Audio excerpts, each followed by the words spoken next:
Selamat datang kembali di channel Pejuang Pendidikan ID. Kita lanjutkan pembahasan tentang P3K Perawat Terampil. Di video sebelumnya kita sudah membahas kompetensi teknis. Kali ini kita akan membahas dan mempelajari materi kompetensi manajerial. Di dalam kompetensi manajerial terdapat 5 materi pokok. Di antaranya integritas, kerjasama, komunikasi, orientasi pada hasil, dan pelayanan publik. Semua materi ini keluar dalam ujian P3K tahun lalu, dan besar kemungkinan materi ini masih akan dipakai di tahun ini. Langsung saja kita bahas satu-satu soalnya seperti apa, serta penjelasan atas jawaban tersebut bagaimana. Kita mulai dari soal yang pertama. Ini soal tentang integritas dengan tema konflik etis dalam tim kesehatan. Dalam sebuah rapat tim, seorang rekan perawat mengusulkan praktik yang tidak sesuai dengan pedoman etika keperawatan untuk menghemat waktu. Apa yang harus dilakukan seorang perawat yang menjaga integritas dalam situasi ini? A. Mendukung ide tersebut demi efisiensi. B. Mengabaikan ide tersebut dan tidak berkomentar. C. Menyampaikan ketidaksetujuan secara profesional dalam rapat. D. Melaporkan masalah ini kepada manajer setelah rapat selesai. Atau E. Mencatat ide tersebut dan membahasnya di lain waktu. Kira-kira apa jawabannya ya? Di sini ada mendukung ide demi efisiensi, ada yang mengabaikan ide, ada yang menyampaikan ketidaksetujuannya, ada yang mencatat dan membahasnya di lain waktu. Jawaban yang tepat adalah C, yaitu menyampaikan ketidaksetujuan secara profesional dalam rapat.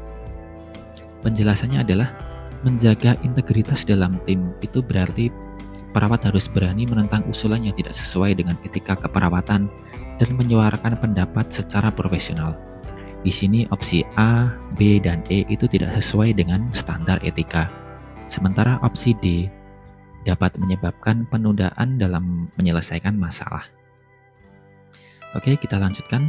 Soal nomor 2. Ini soal tentang kerjasama dengan tema membangun kerjasama tim dalam situasi darurat. Dalam situasi darurat ya. Dalam situasi darurat, seorang pasien mengalami serangan jantung dan tim perawat harus segera melakukan resusitasi. Salah satu perawat baru tampak tidak yakin dan lambat dalam bertindak. Apa tindakan yang paling tepat untuk mendorong kerjasama tim dalam situasi ini? A. Memberikan instruksi yang jelas kepada perawat baru dan membagi tugas secara efisien. B. Menegur perawat baru agar lebih cepat bekerja. C. Mengambil alih seluruh tindakan agar lebih cepat. D. Membiarkan perawat baru menyelesaikan tugasnya sendiri agar bisa belajar. Atau E. Menunggu perawat baru menyadari kesalahannya dan memperbaiki diri. Ini kira-kira jawabannya apa ya? Untuk soal nomor 2 ini, jawaban yang paling tepat adalah A, yaitu memberi instruksi yang jelas kepada perawat baru dan membagi tugas secara efisien. Jadi memang kerjasama tim dalam situasi darurat itu harus efisien. Dengan membagi tugas dan memberikan arahan yang jelas, tim dapat bekerja lebih efektif. Di sini opsi C dan B berpotensi merusak hubungan tim, sementara yang jawaban D dan E tidak tepat karena ini dalam kondisi darurat. Kita lanjutkan soal nomor 3. Ini soal komunikasi dengan tema komunikasi efektif dengan pasien yang cemas. Pasien cemas ini. Seorang pasien menunjukkan tanda-tanda kecemasan menjelang operasi. Bagaimana cara perawat berkomunikasi secara efektif untuk menenangkan pasien ini? A. Menjelaskan prosedur operasi secara rinci dan teknis agar pasien mengerti seluruh proses. B.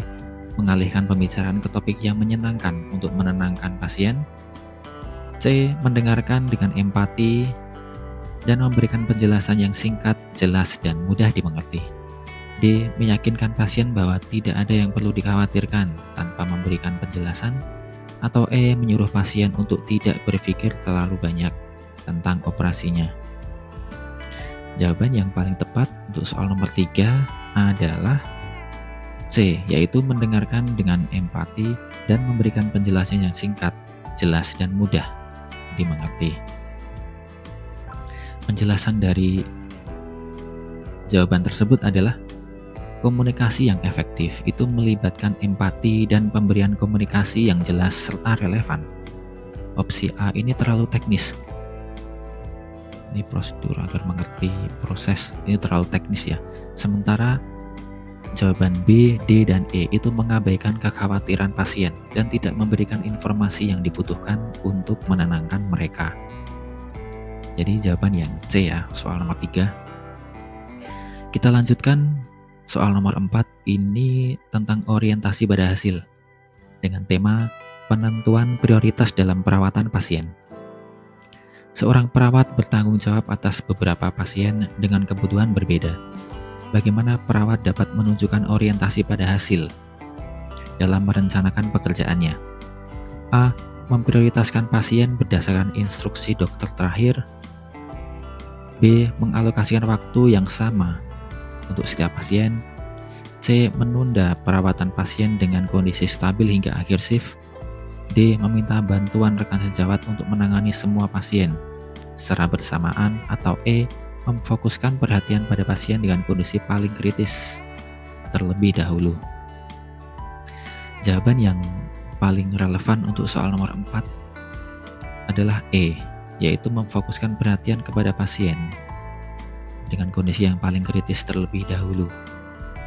Jadi di sini perawat yang berorientasi pada hasil akan memprioritaskan perawatan pasien dengan kebutuhan yang paling mendesak. Gitu ya. Jadi yang opsi A, B, C, dan D ini tidak mencerminkan penilaian prioritas yang tepat dalam manajemen keperawatan. Maka untuk orientasi pada hasil, itu jawaban yang paling tepat adalah E. Kita lanjutkan soal nomor 5. Ini soal tentang pelayanan publik menghadapi pasien yang marah. Seorang pasien mengeluh kepada perawat bahwa pelayanan di rumah sakit terlalu lambat dan ia merasa tidak mendapatkan perhatian yang memadai. Bagaimana perawat harus merespon untuk tetap memberikan pelayanan publik yang baik? A. Meminta pasien untuk tidak marah karena perawat sudah bekerja keras. B. Menjelaskan kepada pasien bahwa rumah sakit sedang sangat sibuk. C. Mengabaikan keluhan pasien karena tidak berdasar. D. Mendengarkan keluhan pasien dengan tenang dan menawarkan solusi yang masuk akal. Atau E. Mengajak pasien untuk berbicara dengan manajemen rumah sakit.